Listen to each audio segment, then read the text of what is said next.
দেখো আলু সেদ্ধ করে নিলাম দুটো।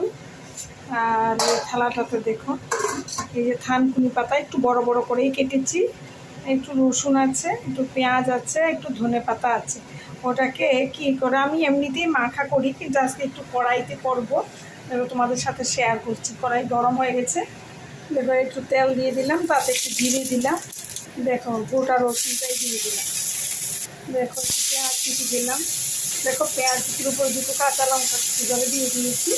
এটা এবার ভালো করে নাড়িয়ে নেবো, তাতে একটু হলুদ দিয়ে দিচ্ছি, একটু নুন দিয়ে দিচ্ছি, একটু নুন দিলাম, একটু হলুদ দিলাম। আর এটা খুব টেস্ট হয় বন্ধুরা, এমনি করলে না থানকুনি পাতাটাকে খেতে খুব ভালো লাগে। আমরা বাটাও খাচ্ছি, আবার এইটা এমনি করেও খাচ্ছি এখন কিছুদিন, খুবই ভালো লাগছে। দেখো এবার পাতাটা, এটা থানকুনি পাতাটা দিয়ে দিলাম, দেখো এবার নাড়িয়ে চাড়িয়ে নিচ্ছি। তারপরে আলু সেদ্ধটা দিয়ে দেবো, দেখো একটু ঢেকে দিচ্ছি, একটু নরম হয়ে যাক। দেখো বন্ধুরা এই যে হয়ে গেল মোটামুটি। এবার এটাতে এই যে পাতাটা নরম হয়ে গেছে, এবার দিয়ে দেবো আলু সেদ্ধটা।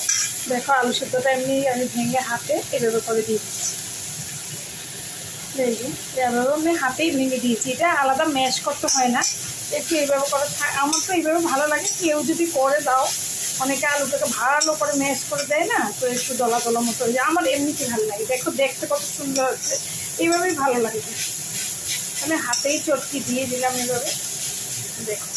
কেউ রসুন যেতে চাইলে দেবে, নাহলে রসুন দেবে না। কেউ যদি নিরামিষের মতো করো, শুধু জিরে ফোড়ন বা কালো জিরে ফোড়ন দিয়ে এইভাবে করে নেবে, খুব ভালো লাগবে বন্ধু। দেখতে পেয়েছো আমার কিছু হয়ে এই গেল, দেখো বন্ধুরা কি সুন্দর হয়েছে, দেখতে পেয়েছো? ওটা দিয়ে ভাত খেয়ে নেবো আমরা। দেখো কি সুন্দর, তেল একদম অল্প একটু, আর কি সুন্দর হয়েছে, খুব টেস্ট হয়। তোমরাও করে খেয়ে দেখবে বন্ধুরা। বাই বন্ধুরা, ভালো থাকবে, সুস্থ থাকবে।